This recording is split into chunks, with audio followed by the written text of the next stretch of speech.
ഇന്നത്തെ നമ്മുടെ റെസിപ്പി നമുക്ക് 4 മണി ചായക്കൊക്കെ വളരെ എളുപ്പത്തിൽ ഉണ്ടാക്കിയെടുക്കാൻ പറ്റുന്ന നല്ല ടേസ്റ്റി ആയിട്ടുള്ള ഒരു പലഹാരമാണ്. കുട്ടികൾക്കൊക്കെ തീർച്ചയായിട്ടും ഇഷ്ടപ്പെടുന്ന നല്ല ടേസ്റ്റി ആയിട്ടുള്ള ഒരു 4 മണി പലഹാരമാണ്. ഇത് നമുക്ക് വളരെ പെട്ടെന്ന് ഉണ്ടാക്കിയെടുക്കുകയും ചെയ്യാം. ഒരു 5 മിനിറ്റ് കൊണ്ട് നമുക്കിത് റെഡിയാക്കി എടുക്കാം. അപ്പോൾ ഇതെങ്ങനെയാണെന്നൊന്ന് വീഡിയോ കണ്ടു നോക്കാം. അപ്പോൾ ഈ ഒരു പലഹാരം റെഡിയാക്കാൻ വേണ്ടിയിട്ട് ആദ്യം തന്നെ ഇതുപോലെ ഒരു ബൗൾ എടുത്ത് അതിലേക്ക് ഒരു 2 മുട്ട പൊട്ടിച്ചൊഴിച്ച് കൊടുക്കാം. പിന്നെ ഇനി ഇതിലേക്ക് ഒരു 1/4 കപ്പ് പഞ്ചസാര ചേർത്ത് കൊടുക്കാം. ഇനി ഇത് നന്നായിട്ടൊന്ന് മിക്സ് ചെയ്ത് കൊടുക്കാം. ഈ പഞ്ചസാരയൊക്കെ മുട്ടയിൽ നന്നായിട്ട് മെൽറ്റായി കിട്ടുന്നവരെ ഇതുപോലെ നന്നായിട്ടൊന്ന് മിക്സ് ചെയ്ത് കൊടുക്കാം. ഇപ്പോൾ ഇതാ പഞ്ചസാരയൊക്കെ ഇതിൽ നന്നായിട്ട് മെൽറ്റായി കിട്ടിയിട്ടുണ്ട്. ഇനി നമുക്ക് ഇതിലേക്ക് ഒരു 2 നുള്ളു ഉപ്പ് ചേർത്ത് കൊടുക്കാം. പിന്നെ ഇനി ഒരു 1/4 ടീസ്പൂൺ ഏലക്കപ്പൊടിയാണ് ചേർത്ത് കൊടുക്കുന്നത്. എന്നിട്ട് ഇതാ ഇതുപോലെ നന്നായിട്ടൊന്ന് മിക്സ് ചെയ്ത് കൊടുക്കാം.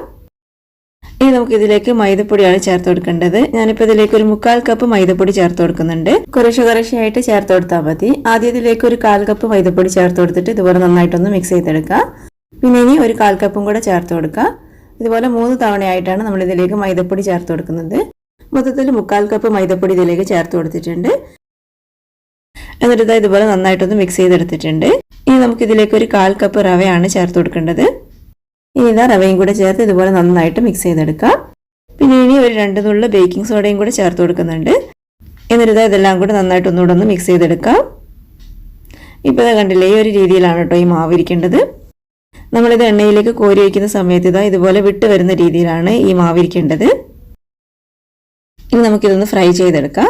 അതിന് വേണ്ടിയിട്ട് ഇതുപോലെ ഒരു പാനിൽ കുറച്ച് ഓയിൽ വെച്ച് ചൂടാക്കിയിട്ടുണ്ട്. ഇനി നമുക്കിതിലേക്ക് മാവ് ഇതുപോലെ ഒന്ന് ഒഴിച്ചു കൊടുക്കാം. ഓയിൽ ഒരുപാട് അങ്ങ് ചൂടാക്കി എടുക്കരുത്. ഓയിൽ ഒരു മീഡിയം ചൂടിലിരിക്കുമ്പോഴാണ് നമ്മൾ ഇതിലേക്ക് മാവ് ഒഴിച്ചു കൊടുക്കേണ്ടത്.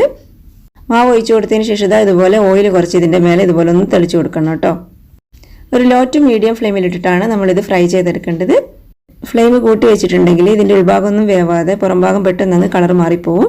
അപ്പോൾ അതുകൊണ്ട് ലോ ഫ്ലെയിമിലിട്ടിട്ട് കുറച്ച് സമയം എടുത്തിട്ട് തന്നെ നമ്മളിത് വറുത്തെടുക്കണം. അപ്പോഴാണ് ഇതിൻ്റെ ഉൾഭാഗമൊക്കെ നന്നായിട്ട് വെന്ത് കിട്ടുള്ളൂ. 2 സൈഡ് ഒരു ഗോൾഡൻ ബ്രൗൺ കളറായി കിട്ടുന്നവരെ ഇതുപോലെ ഒന്ന് ഫ്രൈ ചെയ്തെടുക്കാം. ഇപ്പോൾ നമ്മുടെ സ്നാക്ക് ഇവിടെ റെഡി ആയിട്ടുണ്ട്. അപ്പോൾ ഇത് അത്രയേ ഉള്ളൂ. വളരെ പെട്ടെന്ന് റെഡിയാക്കി എടുക്കാൻ പറ്റുന്ന നല്ല ടേസ്റ്റി ആയിട്ടുള്ള ഒരു പലഹാരമാണ്. ബാക്കിയുള്ളതെല്ലാം ഇതുപോലെ തന്നെ ഫ്രൈ ചെയ്തെടുക്കാം. ലോ ഫ്ലെയിമിലിട്ട് തിരിച്ചു മറിച്ചൊക്കെ ഇട്ട് കൊടുത്ത് ഗോൾഡൻ ബ്രൗൺ കളറായി വരുന്നവരെ ഇതുപോലെ നന്നായിട്ട് ഫ്രൈ ചെയ്തെടുക്കാം. ഒരു 5 മിനിറ്റ് കൊണ്ട് നമുക്കിത് റെഡിയാക്കി എടുക്കാം. അപ്പോൾ നല്ല ടേസ്റ്റി ആയിട്ടുള്ള ഈ പലഹാരം എല്ലാവരും ഒന്ന് ട്രൈ ചെയ്ത് നോക്കുക. അപ്പോൾ നിങ്ങൾക്ക് വീഡിയോ ഇഷ്ടമായെങ്കിൽ വീഡിയോ ഒന്ന് ലൈക്ക് ചെയ്യാനും ചാനൽ ഒന്ന് സബ്സ്ക്രൈബ് ചെയ്യാനും മറന്നു പോകരുത് കേട്ടോ. താങ്ക്